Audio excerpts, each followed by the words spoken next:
Frères et sœurs, bonjour et bon dimanche. Bienvenue à ce nouveau rendez-vous de méditation et de partage de la parole de Dieu. Aujourd'hui, 16 octobre 2022, nous célébrons le 29e dimanche du temps ordinaire. Comme toujours, la parole de Dieu est riche en enseignements. Nous voulons partager avec vous aujourd'hui l'enseignement de Jésus-Christ sur la prière. Mais nous ferons cet enseignement en nous basant sur les 4 textes que la liturgie de la parole nous propose. Déjà, en regardant la parabole de l'évangile de ce dimanche, nous constatons que la parabole de ce dimanche est encadrée par une introduction qui nous invite à la nécessité de prier sans se sentir mal. C'est-à-dire, la prière ne doit pas être considérée comme un fardeau, comme un devoir, mais plutôt un bien. La phrase négative que Luc utilise, c'est prier sans se sentir mal. C'est une autre traduction. Prier sans se lasser. Mais on peut aussi traduire prier sans se sentir mal à l'aise. Nous pouvons lire cette phrase à l'affirmative. Prier pour bien se sentir. Donc, on comprend d'ores et déjà que la prière est pour un bien. La prière, c'est pour un bonheur. La prière, c'est pour quelque chose de mieux, quelque chose de merveilleux. La conclusion du texte, quant à elle, nous propose plutôt une question. Jésus en venant, trouvera-t-il la foi sur terre? Cette conclusion ne renvoie pas d'abord à un futur lointain, à un futur de la fin des temps, à un futur eschatologique. Mais cette question renvoie à tous les moments, à tous les instants de la présence de Jésus dans notre vie. Lorsque Jésus est présent, est-ce qu'il nous trouve vraiment habités par la foi? Est-ce qu'il nous trouve en train de vivre dans la foi? Le centre de l'évangile de ce dimanche est la parabole de la veuve et du juge, avec à la conclusion une présentation de l'identité de Dieu, Dieu le juste juge. Et Dieu ne fera-t-il pas justice à ses élus qui crient vers lui jour et nuit? Les fait-il attendre? Je vous le déclare bien vite, il leur fera justice. Pour entrer dans le cœur de la parole de Dieu de ce dimanche, nous voulons partir, frères et sœurs, du psaume du jour, le psaume 120-121. Ce psaume fait partie des 14 psaumes, des psaumes appelés les psaumes de montée, les psaumes de pèlerinage, parce que les pèlerins récitaient ces psaumes dans leur voyage au cours de leur pèlerinage vers Jérusalem. Et le psaume de ce dimanche, c'est un psaume qui nous invite à voir la vie comme un voyage, comme un pèlerinage vers les hauteurs. Et c'est ce à quoi la prière nous invite, à élever notre regard vers le Seigneur. Mais c'est surtout le cœur de ce psaume, c'est surtout la foi de celui qui prie, la foi du psalmiste, la foi du priant, de l'orant. Le Seigneur te gardera de tout mal, il gardera ta vie. Le Seigneur te gardera au départ et au retour, maintenant et à jamais. Donc, au cours de ce pèlerinage, au cours de cette montée vers Jérusalem, nous avons un compagnon. En dehors des autres pèlerins, le compagnon que nous avons, c'est notre foi. C'est notre croyance, notre certitude que Dieu est présent dans notre marche. Et le psalmiste dit, pour exprimer cette foi, le secours me viendra du Seigneur qui a fait le ciel et la terre. Le Seigneur ton gardien, le Seigneur ton ombrage, je tiens près de toi. Le soleil pendant le jour ne pourra te frapper, ni la lune durant la nuit. Le Dieu du psalmiste est un veilleur, c'est un Dieu sauveur, c'est un Dieu présent, c'est un Dieu qui n'est jamais absent. C'est à cette foi que Jésus nous invite. Dieu est veilleur, Dieu est sauveur, Dieu est présent. Et c'est cette vérité qui doit être toujours au début de toute prière. Cette vérité doit être l'admission que nous avons de cette présence de Dieu dans notre vie. Nous devons accueillir cette présence, nous avons cette certitude que Dieu est présent. Prier, c'est une nécessité. Mieux, c'est une exigence. Une exigence au regard des injustices qu'on fait à la parabole. Une exigence au regard des luttes et des guerres qu'on fait à la première lecture. Une exigence au regard du péché du mal qu'on fait à la deuxième lecture. Prier est une exigence. La question de la fin de l'évangile va encore nous le rappeler. Nous voulons maintenant, frères et sœurs, aller au cœur de la parabole. Pourquoi Jésus raconte une parabole? Pour illustrer l'exigence de la prière. Le thème semble le plus favorable pour donner sens à la prière et à l'exigence de la prière.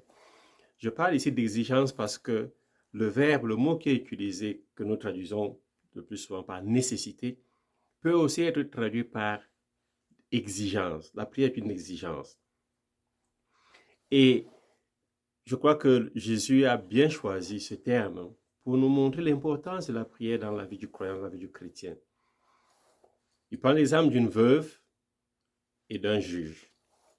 La veuve, commençons par la veuve. La veuve représente une catégorie sociale avec l'orphelin, l'immigré, et qu'on appelle généralement en hébreu les anawim, donc les pauvres de Yahweh, les pauvres de Dieu.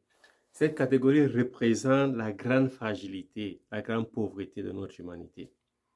Il faut prendre soin de ces pauvres. Et celui qui prenait soin de ces pauvres exprimait sa foi et la plus grande justice. La veuve ici est victime d'une double injustice. D'abord, l'injustice vis-à-vis de son adversaire et l'injustice vis-à-vis du juge. Elle est pauvre, sans soutien. Elle n'a plus de parents proches, parce que généralement les veuves avaient toujours un parent proche, un peu comme Ruth. Mais son seul parent qu'elle a maintenant, c'est Dieu. Et c'est que son secours viendra du Seigneur qui a fait le ciel et la terre. Le Seigneur est son Goël, son sauveur, son parent le plus proche, celui qui peut la racheter. Le juge, quant à lui, n'a aucun sentiment. Il n'a pas la crainte de Dieu. Il est irrévérent vis-à-vis des hommes. Il ne s'occupe pas de la veuve. Il est injuste. Admettons cette traduction, injuste. Mais plus tard, nous allons voir comment le juge peut être qualifié. Le parent le plus proche donc de la veuve, c'est Dieu. Le juge qui devrait être son Goël, son sauveur, celui qui veille sur les pauvres, les orphelins, les veuves, les immigrés, ne s'occupe pas de sa vocation, de sa mission. Il ne réalise pas la justice. La veuve veut que la justice soit réalisée, que la justice soit accomplie. Il est donc anti-juste. L'imparfait du verbe ici, venir, et les paroles du juge montrent que la veuve est venue plusieurs fois pour demander justice. Elle a crié, elle a rugi, comme dit le mot grec, jour et nuit, mais sans que ne se réalise la justice. Pour obtenir la justice, elle a insisté, persisté, résisté, jamais désisté, dans le seul but seulement de vouloir exister. Le juge et l'adversaire de la veuve ne sont pas favorables à l'établissement de la justice. Le juge est un injuste. Mieux, il est contraire à la justice, alors que l'adversaire de la veuve est anti-justice. Les deux appartiennent à la même catégorie, ceux-là même qui ne veulent pas que la justice divine s'établisse dans notre monde. Ces deux personnes sont des préalables pour que la veuve n'obtienne pas la justice. Mais parce que la veuve a son veilleur, parce que la veuve a son sauveur en Dieu, son insistance provoquera la conversion du juge. Même si tout semble être contre nous, frères et sœurs, il nous faut toujours continuer à insister, à persister, à résister, jamais désister pour exister et subsister dans un monde injuste. Je le répète, il nous faut insister, persister, résister, jamais désister pour exister et subsister dans un monde d'injustice. Et cette parabole et l'enseignement des textes de notre célébration dominicale nous invite à comprendre le sens de la prière. La prière est comme le voile d'un navire qui nous pousse à nous élever à Dieu, à rencontrer Dieu. La prière convertit, rétablit l'ordre social elle redonne la justice. Elle ne change pas d'abord les choses pour nous, mais elle nous change par rapport aux choses. Elle ne change pas le monde autour de nous, mais le monde en nous. La prière n'est pas un instant, elle n'est pas une démarche.